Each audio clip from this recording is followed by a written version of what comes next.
When people come together for a common purpose, so to speak, it can make a big difference to community cohesion. And recently in several English towns we've seen particular cohesion, if we can call it that, between members of the Pakistani Muslim adult male community and the white female child community, thanks largely to the cooperation of the police and social services, and especially the Labour Party, who've been very proactive in helping to facilitate this cultural connection. Safe to say that without their vital contribution, it simply couldn't have happened. I guess that's what comes from having a clearly focused common purpose. But people keep saying that this epidemic of child rape by Pakistani Muslim gangs has nothing to do with religion and that it's actually a cultural problem. And that's partly true. It has everything to do with Islamic misogyny, of course, without which it wouldn't be happening, but also it does at least originate in a cultural problem, specifically a self-hating, relativist, anti-Western, anti-British culture of politically correct denial, progressive double standards, eviscerated language and sanitized lies. A culture of stubbornly ignoring the truth when it's screaming into your face, because if the truth reflects badly on the religion of peace, and sad to say invariably it does, then the truth is incorrect, and it must be hygienically replaced with a more inclusive truth, a prejudice-free, artificial truth that everyone's comfortable with, and then nobody's feelings will be hurt. Well, nobody important anyway. That's the cultural problem we have. It's a culture of being paralysed by Islam.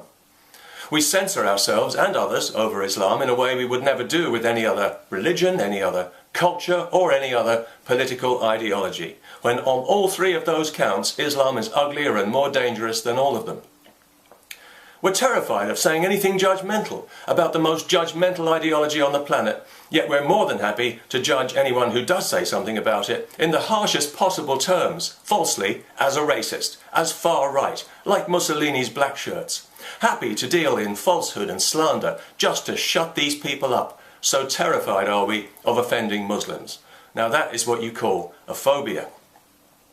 If you desecrate a copy of the Quran in Britain, you'll be prosecuted as a criminal, you might even go to prison.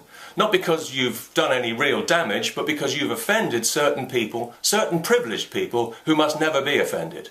Had you done the same thing with the Bible, you'd be fine. You could put it in an art gallery for people to admire. But in Britain today, some people's feelings are more important than others. The law says so, or rather it does so, which amounts to the same thing.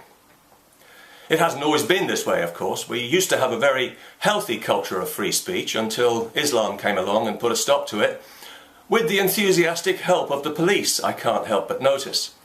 Just a few weeks ago, a Christian street preacher publicly and accurately contrasted Jesus with Muhammad, and he was charged as a criminal because some passerby chose to be offended by the inevitably unflattering comparison, so it became a police matter.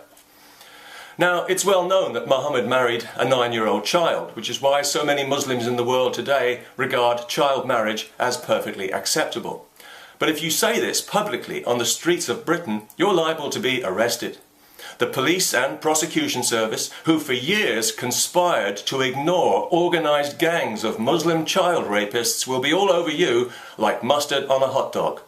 They can't wait for you to say the wrong thing about Islam. They're hovering over your birthright like the witch-finder general while a gang rape is going on right behind them. That is the cultural problem we have in Britain. We've been hypnotised and paralysed by Islam. Earlier this year, a political candidate was arrested for publicly quoting Churchill's critical opinion of Islam, because again, a passerby chose to be offended. A whole van load of police arrived because they had nothing better to do and took him into custody for quoting Winston Churchill, which is no longer allowed on the streets of Britain because it might offend, guess who?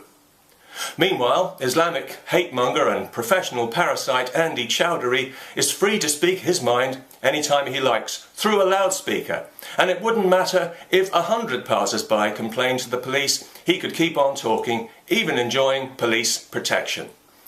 That's the cultural problem we have.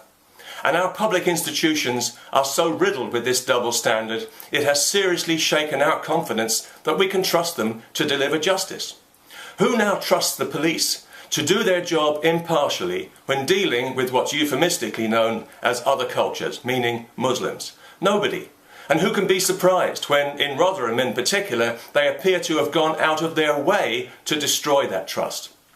As with social services, it wasn't just a one-off lapse of judgment, but a clear, deliberate, long-term policy that might have been purposely designed to cause division in society, and it was pursued with such blind determination that evidence against it was deliberately suppressed. So 1,400 children were repeatedly raped and abused by Muslims, and nothing was done about it to avoid offending Muslims. That is the cultural problem we have in Britain. And it's more than a problem. It's a sickness. It's a whole different kind of progressive disease. And what the police and social services and Labour politicians need to do is not to apologise yet again and to say that lessons will be learned, but to reacquaint themselves with the people and the values they are supposed to be serving, to take their racist PC common purpose and shove it right back up the orifice they pulled it from, and to start engaging in some badly needed remedial cultural awareness training.